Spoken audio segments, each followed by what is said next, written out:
Salut, salut! Aujourd'hui, nous ferons des fruits d'igname avec des fruits de mer aux légumes de saison. Voilà.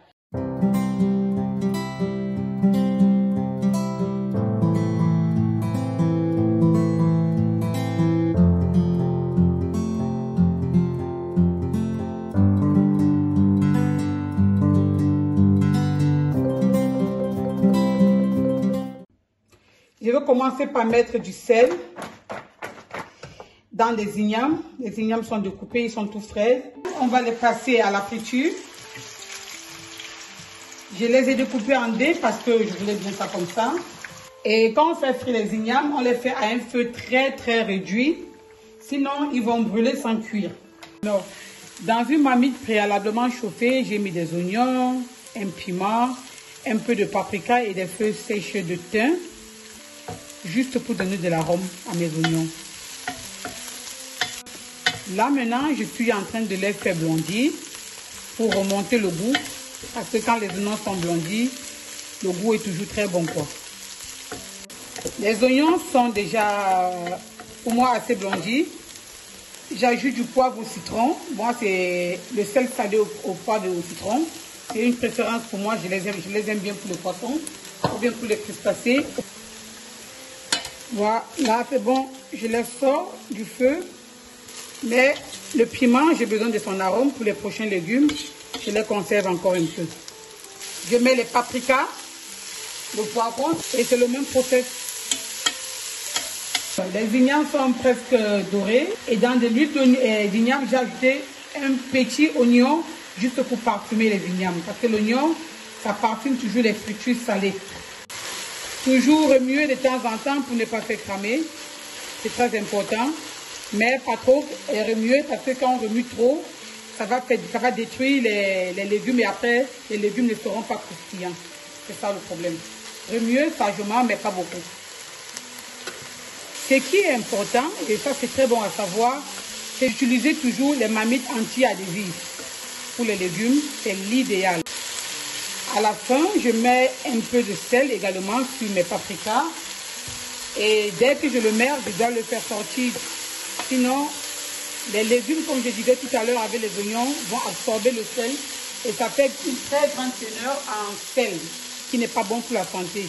Surtout pour les hypertendus. Parce que ça donne une très forte rétention d'eau dans les cellules. J'ajoute également un peu de poivre salé. Et maintenant, j'enlève aussi les paprikas du feu. De peur que ma mamie ne se crame, je mets la prochaine déjà sur le côté, comme ça que je fais là. Sur le côté comme ça. Comme ça, je ne crame pas mes mamites. Et j'enlève à côté ce qui est déjà prêt. Voilà le process. Mon piment, je le laisse toujours pour aromatiser les légumes. Et là, après, on a des légumes bien aromatisés, légèrement pimentés, parce qu'après, l'excédent du piment, je vais l'enlever.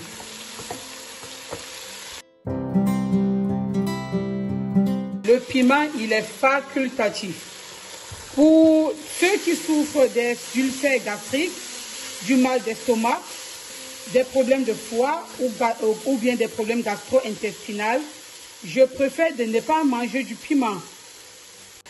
Bon, là maintenant, comme vous le voyez, j'ai mis 2 grosses tomates. Et là, c'est de la fenouil. Tout le monde connaît la fenouil, ça c'est de la fenouil. J'ai mis 2 branches de fenouil. Et ça, c'est le gingembre coupé en gros morceaux. Je le laisse cuire. Le même process. On va laisser cuire la tomate au moins 5 minutes. Pour qu'il perde juste la saveur acide et sucrée. Là, les ignames sont déjà assez dorés et ils sont cuits. Je les sors dans un papier absorbant. Et voilà. J'essaie de napper le fond de ma marmite.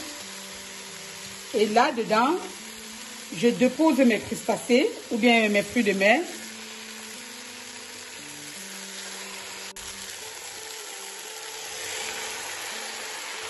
et du saumon, comme vous le voyez là. Là-dedans, il y a des crevettes, il y a des moules de mer. Voilà.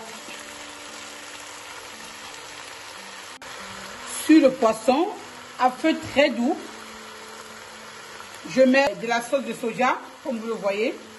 Je l'arrose de la sauce de soja, légèrement.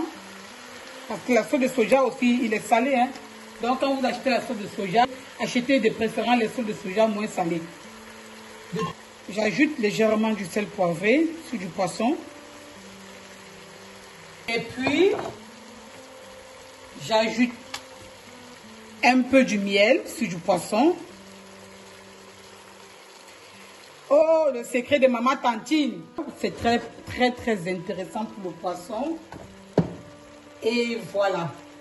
Je mets une pincée, je dis bien une petite pincée de clous de girofle écrasés au sel. Moi, mes épices, je les sale toujours. Une petite pincée de clous de girofle. J'ajoute de l'huile de coco.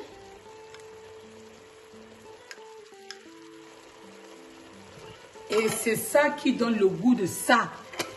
Vous voyez bien que les légumes et le poisson génèrent du liquide, du jus de poisson et des fruits de mer et des légumes. Et là-dessus, je vais le napper d'abord des oignons.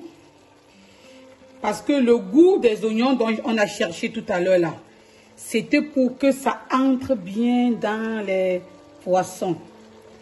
On le nappe comme ça, tout délicatement comme ça. Et au-dessus vient maintenant, n'est-ce pas, nos paprikas que nous avons revenus. Parce que la cuisson est presque terminée. Voilà. Maintenant vient dessus de l'ail haché. Un peu de feuilles de laurier, de l'ail haché. Ça, c'est pour l'assaisonnement final. Et un peu de céleri haché également. Ça, c'est pour l'assaisonnement final. Maintenant, je vais couvrir ma marmite.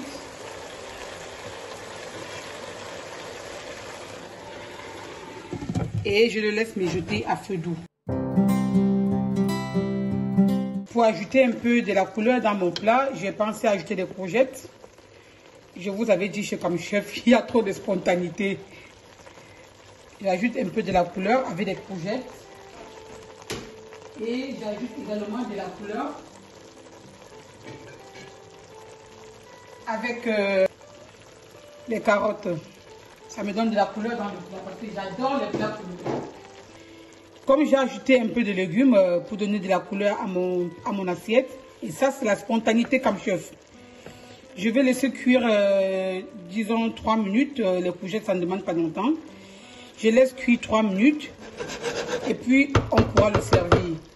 A tout de suite. La préparation est un petit terminée. Vous voyez.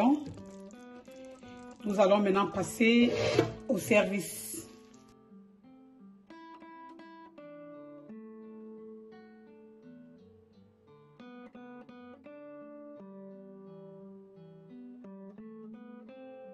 Voilà les amis, les plats ainsi dressés. Nous vous souhaitons un bon appétit et à bientôt.